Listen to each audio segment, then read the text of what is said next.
नमस्कार फ्रेंड, ज्योति क्लासेस में आप सभी का एक बार फिर से स्वागत है। हेलो दोस्तों, कैसे हैं आप सभी? आई होप आप सभी बहुत ही अच्छे होंगे, स्वस्थ होंगे, स्टडी अपने कंटिन्यू कर रहे होंगे। चलते हैं हमारी आज की इवनिंग की क्लास की तरफ। जैसा कि आप सभी जानते हैं, चैनल के माध्यम से हम कर रहे हैं हमारी होम साइंस की सीरीज़, जिसमें हम क्लास 6 to 12 की बुक को कवर कर रहे हैं और अभी तक हमारा क्लास 6 to 9 कंप्लीट हो गया। हम कर रहे हैं क्लास 10। आई होप आपने हमारी सारी प्रीवियस क्लासेस को देखी होगी। नहीं देखी तो प्ले लिस्ट में जाके वहाँ से आप क्लासेस देख सकते हैं, क्योंकि क्लासेस वाइज प्ले लिस्ट आपको प्रोवाइड कराई गई है। जिस भी क्लास में, जिस भी टॉपिक में आपको जो भी डाउट है, आप प्ले लिस्ट में जाके वहाँ से देख सकते हैं और अपने हर एक कॉन्सेप्ट को क्लियर कर सकते हैं, क्योंकि हमने हर एक टॉपिक को बहुत ही डिटेल में पढ़ा है।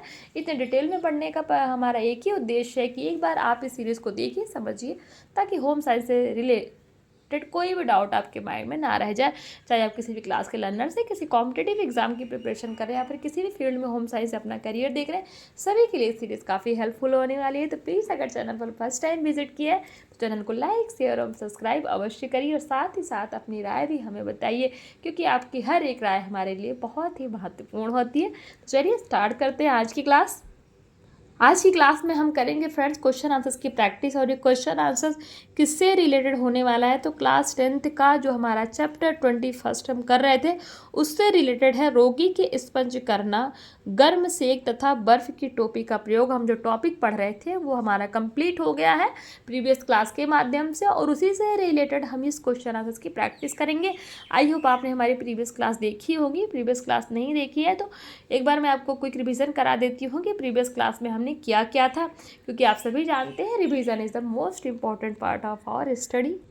प्रीवियस क्लास में फ्रेंड्स हमने पुल्टिस के बारे में देखा था कि पुल्टिस क्या होता है, और पुल्टिस बनाने की प्रमुख विधियां देखी थी, जिसमें हमने अलसी का पुल्टिस देखा था। उसमें कौन सी सामग्री का प्रयोग करते हैं, उसकी विधि क्या है। गुड़ की पुल्टिस सामग्री विधि, प्याज की पुल्टिस, आटे की पुल्टिस, राई की पुल्टिस, नीम की पुल्टिस, और ये सारी पुल्टिस के बारे में हमने देखा था। और ठंडी सेक के लिए बर्फ़ की टोपी या थैली देखी थी, ठंडी सेक की विधि देखी थी, ठंडी सेक करते समय कौन सी सावधानियां हमें रखनी चाहिए, ये हमने प्रीवियस क्लास के माध्यम से कंप्लीट किया था। और कुछ क्वेश्चन भी एज अ होमवर्क के रूप में आपको दिया था, आपको ये स्क्रीन पर दिख रहा होगा, यही क्वेश्चन थे।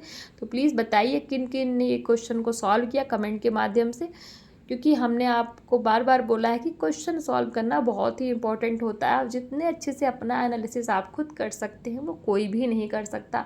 आपको बार बार हम बोलते हैं कि एक बार आप टॉपिक देखिए, जो भी आपको क्लास प्रोवाइड कराई जाती है, जिस भी टॉपिक के से रिलेटेड, पहले आप टॉपिक देखिए, देन जो आपको क्वेश्चन दिया जाता है आप उसको क्वेश्चन सॉल्व कीजिए, देन आप देखिए कि आपको जो ये क्लास आप कर रहे हो वो समझ में आ रही है कि नहीं आ रही है।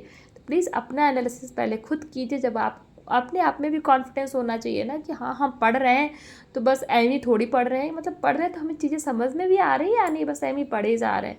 तो उसके लिए क्वेश्चन बहुत इंपॉर्टेंट होते हैं फ्रेंड्स। अगर ये क्वेश्चन आपसे सॉल्व होते हैं तो इसका मीनिंग है कि आप अच्छे से पढ़ रहे हैं, आपको चीज़ें समझ में आ रही हैं। और क्वेश्चन अगर नहीं सॉल्व हो रहे हैं तो इट मीन्स आपने टॉपिक को अच्छे से नहीं पढ़ा है। बट ये क्वेश्चन सॉल्व तभी होंगे जब आप अच्छे से ध्यान से वीडियो को देखेंगे, समझेंगे, और एक एक पॉइंट्स पे आप ध्यान से इन पॉइंट्स को कवर करेंगे। तो ये हमारी प्रीवियस क्लास थी, और अध्याय एक नज़र के माध्यम से देख लेते हैं कि इस पूरे चैप्टर में हमने कंप्लीट क्या क्या किया। तो हमने स्पंज का अर्थ देखा, स्पंज क्या होता है, स्पंज करने की हमने 2 विधियाँ देखी थी, और उसमें हमने देखा था कि गर्म पानी का स्पंज और ठंडे पानी का स्पंज, और स्पंज को शुष्क स्नान भी कहा जाता है। फिर हमने सेक भी देखा था, सेक के बारे में देखा था। बफारा क्या होता है, इसको भी हमने किया था। पुल्टिस अभी हमने जैसा आपको बताया, बर्फ़ की थैली, ये पूरा ही जो आपने देखा ना, कुछ एक आधा पॉइंट रह गया है, बाकी सारा ही हमने कंप्लीट किया है इस चैप्टर में। तो आप जाइए प्लेलिस्ट में, अगर आपने इस क्लास को नहीं देखा है तो प्लेलिस्ट के माध्यम से आप इसको देख करके हर एक टॉपिक के बारे में अच्छे से डिटेल में पढ़ सकते हैं। अब स्टार्ट करते हैं क्वेश्चन। तो क्वेश्चन 1 कहता है, स्पंज को और किस नाम से जाना जाता है। ऑप्शन ए रुई, ऑप्शन बी शुष्क स्नान, ऑप्शन सी तकिया, ऑप्शन डी पट्टी।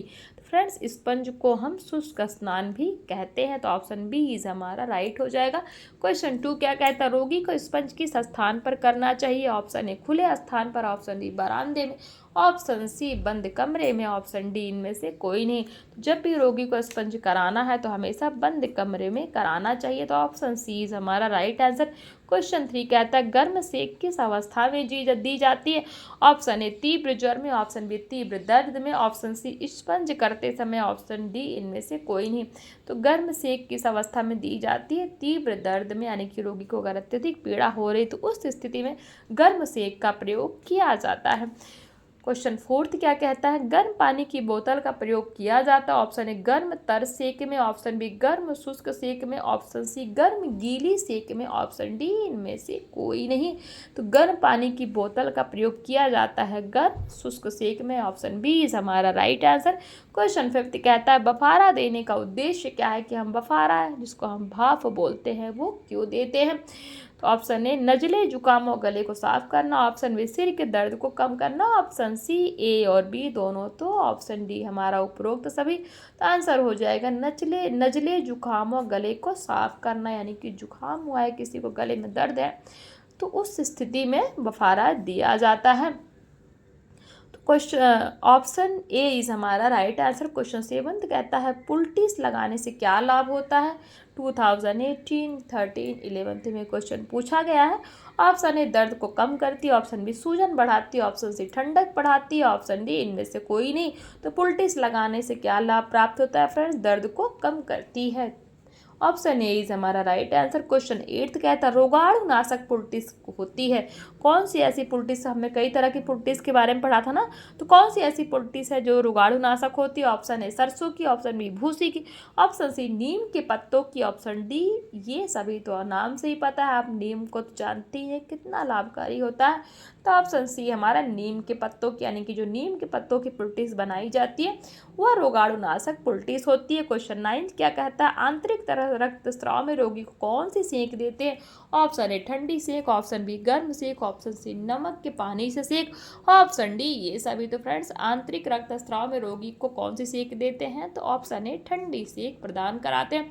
क्वेश्चन 10 क्या कहता है बर्फ की टोपी में नमक क्यों डालते हैं। ऑप्शन ए बर्फ पिघलाने के लिए, ऑप्शन बी बर्फ को घुलने से रोकने के लिए, ऑप्शन सी बर्फ को गर्म रखने के लिए, ऑप्शन डी उपरोक्त सभी। तो बर्फ की टोपी में नमक किस लिए डालते हैं, कि बर्फ जो है वो घुल ना पाए, तो बर्फ को घुलने से रोकने के लिए ही बर्फ की टोपी में नमक डाला जाता है।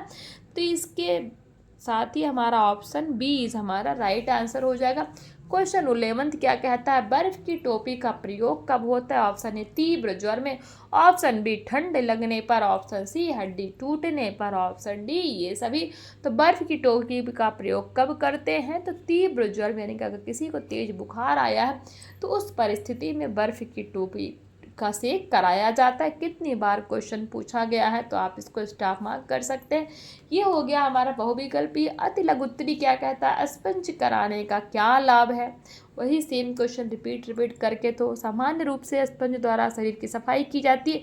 यदि तीव्र ज्वर हो तो ठंडे पानी का स्पंज करके ज्वर को नियंत्रित किया जाता है। स्पंज करने की 2 सामग्री लिखिए, बताइए। साबुन, मग और बाल्टी, और भी हमने पढ़ा था जैसे कि तौलिया हो गया, डिटॉल हो गया, बहुत सारी सामग्री पढ़ी थी ना। इन्होंने 2 पूछा था इसलिए 2 लिखा।